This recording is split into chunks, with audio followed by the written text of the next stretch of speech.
What's up, guys? Will Sherland again with Gutter Fighting Secrets. So I was messaging back and forth with a fella, and he was kind of asking me, like, what do you do on this channel? Is it a system of close combat? And I let him know, look, this is not a system of close combat. This is systems of close combat and reality-based self-preservation from around the world. If it works, we're going to talk about it. So I never will teach one system, one methodology. I'm always going to kind of borrow from anything I see that is highly effective, battle-tested, and proven. We're going to talk about it. We're going to use it. Now, he also wanted to know a little bit about ground fighting, reality-based ground fighting. He was saying that where he lives, apparently thugs or gang members or criminals are using Brazilian Jiu-Jitsu to like rob people or something like that. I'm not exactly sure what he means by that. However, what I'm gathering he's talking about is that they're going to try to grapple with you, maybe knock you to the ground, maybe someone else will come and, rob you. I'm not 100%. But with that in mind, I did want to do a ground fighting video for you guys, and Hyperman88, this is for you, dude. We're going to go over a number of subjects here. Now, grappling for the streets is a little bit different than grappling for sport, grappling for contests, tournaments, whatever. And with that in mind, there are about 3 different types of grapplers that you're going to meet. Now, there is the sports-based grappler, which is like an MMA guy who's pretty serious, pretty lethal. I wouldn't want to mess with those guys. Those guys are very similar to what you'll find as far as the street grappler goes, only the street grappler, or a guy who trains grappling for the street, is going to be a little bit more creative, a little bit more nasty, whereas the MMA guys are going to try to ground and pound you, submit you with, joint locks, chokes, stuff like that, but they might not be thinking about, well, take a knife out of your pocket and poke him here, and then, stuff like that, throw dirt in his eyes, push certain points in the throat, all that type of stuff, rip ears. Now, this stuff is nasty, so this ties into what I'm going to be talking about later, but I might as well get it out of the way now. When you're fighting on the street, and let's say you're going against a BJJ guy or someone who clearly has some grappling skills, and maybe you're losing or on not exactly the right end or the end that you like to be of that process, then you start going ahead and trying to, deploy eye gouges, deploy ear rips, nasty, serious stuff like that. You just got to be aware that if you start amping up the level like that against a BJJ type guy or even a judo type guy, then they're going to start amping up the level against you. Whereas it might have been, you're in a bar, you get tackled, you go to the ground, he wants to fucking let his dominance be known that, don't mess with me, I'll put you in an arm lock, and then, if you tap out, I'll let you go. Whereas if you go ahead and start trying to gouge his eyes, he's liable to put you in that arm lock and break your fucking arm, shatter your elbow, choke you out until you're really unconscious, then maybe kick you in the ribs a few times, or even worse and even worse. You never know who you're messing with on the streets. So I would be very cautious as far as deploying and utilizing dirty tactics when you're on the street. Now, this being said, there is a third type of grappler, and that's the competition-based grappler, someone who spends the majority of their time and the majority of their training going over like points and how to go ahead and win in tournaments like the Naga and Submission Grappler's Quest, whatever like that. And those guys, it's not to be taken lightly because they'll still mess you up if you go to the ground with them. And they're still good on their feet as far as getting you to the ground. It's dangerous, don't get me wrong. But those guys typically are more focused on like, get the hold here, get them in cross side, cook them out for points, north, south. And we'll talk about all that type of stuff as well. But those are the 3 type of basic grapplers that you're going to meet. The MMA guy, the street guy, and the contest tournament type of guy. And we will talk in this video a little bit about how to deal with each one of those. I'll try to give you at least a tip or 2 as far as each type of grappler. So with all that in mind, let's go ahead, take a look at some street ground fighting stuff. We're going to go over a little bit of striking on the ground. We're going to go over a little bit of trying to stay on your feet against a grappler. And then also, some stuff as far as like when you're falling, how to protect yourself when you fall, slap out, stuff like that. And then we'll also take a look at just a few tips for the street for you guys who aren't necessarily going to go out and study BJJ, but still want a few tips and hacks as far as how to go ahead and deal with this problem. Because fighting a grappler, let me tell you from personal experience, is a very serious problem. These guys are very good. Don't sleep on them, whether it's judo, Brazilian jiu-jitsu, MMA, wrestling, especially wrestling in my experience. These guys are very quick and they are very good at what they do. And a lot of these guys only train in, that discipline. And even if it's an MMA guy, they're gonna typically spend a little bit more time doing the whole, takedowns, ground and pound type of thing. So don't ever sleep on them. But with all that in mind, let's go ahead, get into it, and take a look. All right, so generally, what you're going to see with a Brazilian Jiu-Jitsu guy is he's going to want to get you in bottom cross side control. This is like kind of their go-to thing.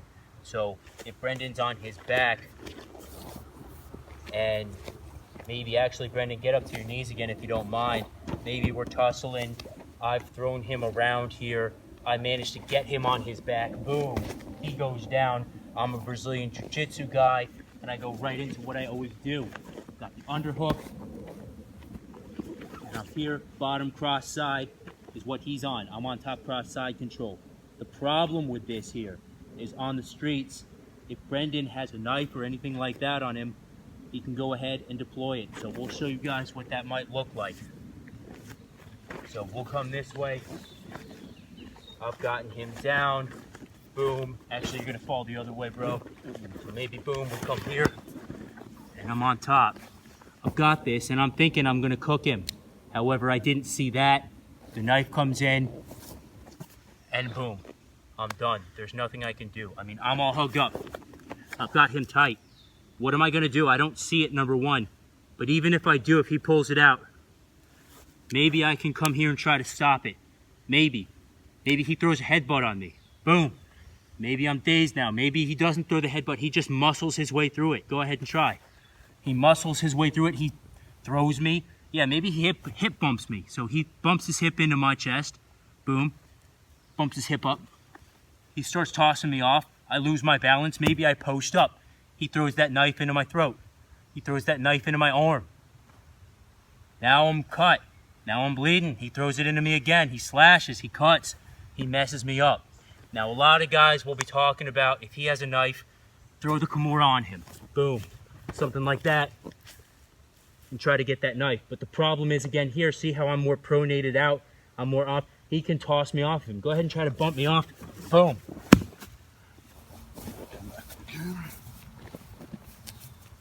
It's a freaking knife fight. I mean, it's not BJJ at that point. So, again, we're tussling. I don't freaking see he has a knife. I managed to get him down, and I'm thinking I'm doing pretty well now. And I'm really proud of myself because I trained so hard in the dojo.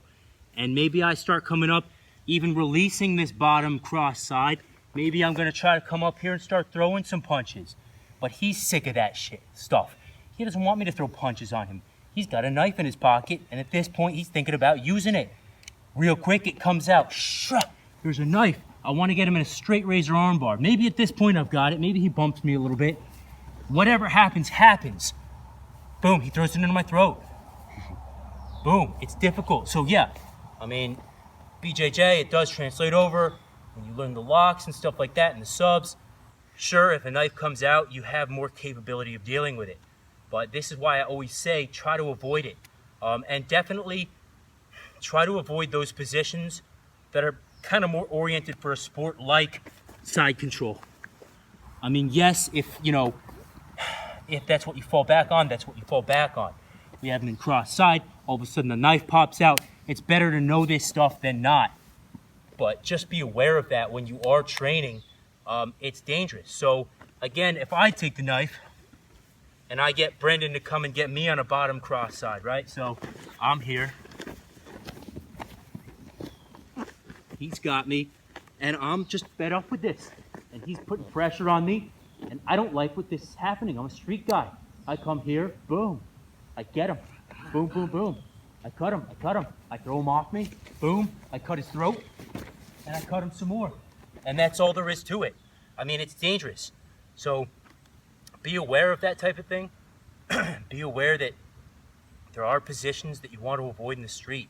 When we're talking about BJJ, outstanding sport, outstanding fighting method, but you do need to be aware that, stuff like this does happen.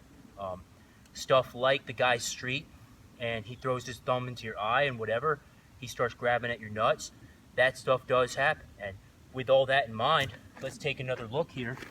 He's got me down bottom side, right? So what's something that I could start thinking about at this point? I want him to get off me. So maybe I take my hand and I throw it under his throat and I start pressing back. I mean, that's not going to do much. He's going to eat that. But look at this other hand. It's completely free. You'll start seeing guys in BJJ, you know, ballerina, ghost, whatever. They call it fancy names for it. But come to the other side here, Brendan. He's got me bottom cross side. I start coming in here. Why can't I just go ahead and take this, work my way under, grab a hold of those nuts real quick, just fucking pull on them, excuse my language, but just pull on them, boom, boom, boom, strike it, pull it, then throw them off, maybe throw a knee into the side of him here. So boom, boom, I grab him, I hit him, boom, I chop him here, I throw knees, I throw knees, I throw knees. Then maybe I work my way underhook, come here, get back up. Now I don't want to start, if you can come more, I don't necessarily want to start trying to get side control and grappling with him again. I've got him here. I already pulled on his nuts pretty hard, struck his nuts, you know. I pushed him off, whatever, threw some knees in him. I mean, what I want to do at this point is start thinking about getting up and either get up, boom, into the ribs, you know, circle around, boom, into the head, boom, stomp on the head. Maybe I've got more dirty tricks up my sleeve. Maybe I'm an officer and I've got a weapon that, in addition to worrying about retaining it, you know, maybe I get up and say, hey, get the hell down, stay down. Look over your shoulder, check your 6 o'clock, whatever. But that's the type of thing that you want to be doing on the street. Unfortunately, a lot of sports guys, if I'm down again, and what they're going to teach you is stuff like, you know, come under, start doing this, come down here, start doing something like this, or work your way out, press, bump. While that all is very applicable, a lot of the times, more what it's going to look like is on the street. He's down, he's trying to really get me, boom, I managed my way in, I grab those, boom, I throw a couple knees into his ribs real quick, you know, maybe I press him off, I roll on top of him, whatever happens, happens. And if you'll notice here, for me, it's kind of natural to come down like this, but really what I should be thinking about more so is, boom, throwing some more knees, getting up, and taking it like that. It's not pretty and it's not like sports oriented. Now, if you'll notice what Brendan started to do, he faced me with his feet. So obviously those of you who have studied BJJ know what to do now.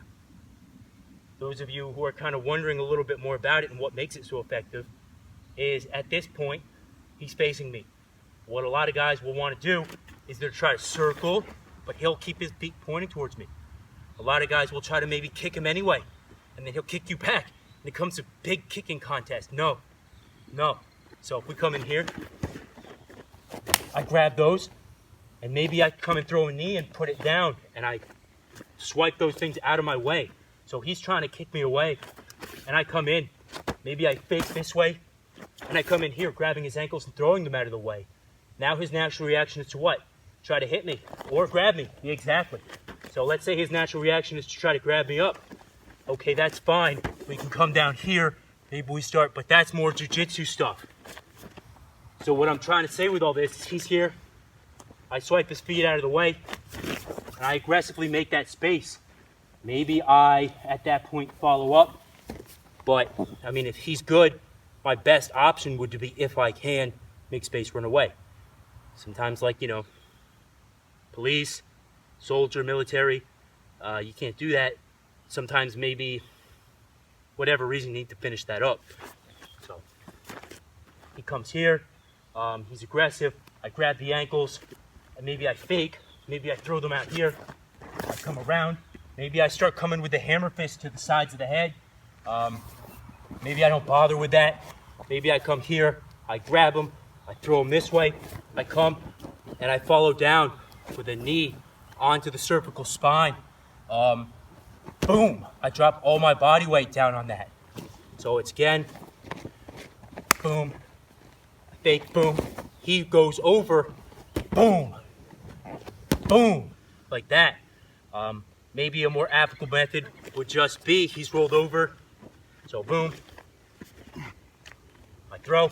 I get in, boom, right down on the top of the head. Maybe once, maybe twice, maybe a few times. Then do what you got to do. So, kind of taking gutter fighting into the street. Another thing that we can think about here with ground fighting for the street is pulling guard. So, Brendan, we're gonna face each other on the knees. A lot of guys, BJJ guys, he's gonna try to come and get in, and this is gonna be, I'm pulling guard, right? My objective with pulling guard is so that he can't hit me in an MMA context. Now, in the street fighting context, it's very similar. MMA for the streets is like a very good thing. What I ideally want to do is not have him be able to hit me, but something I have to worry about in the streets is he's gonna go for the groin. Boom, he's gonna try to elbow, hit the groin, hammer the groin, punch the groin. So pulling guard for the street, what you really want to do is try to get him as close to you as possible. Now, another thing to focus on here is he might have a knife, right? So the knife is over there. Maybe the knife is over there. He's gonna try to pick me up, slam me down, get the knife. But what I wanna do is get him as close to me as possible, this way that he can't get to my groin. And at least we're here, hugged up. Your adrenaline's gonna be going crazy, you're gonna be sweating and breathing very hard, and you're actually gonna wanna take a break, which is what you see a lot of fighters do. Here they stall in the guard, and it's But from here, you really have to be thinking about continuing on that fight.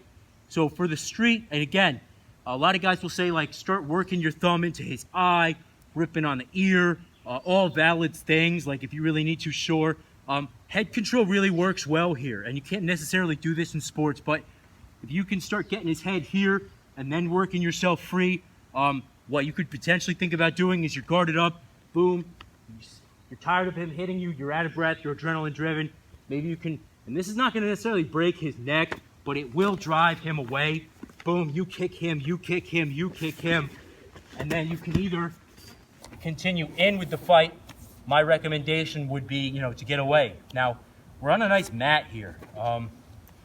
And something you'll see a lot is if he has me mounted, you're on my chest and you're mounting me up, right?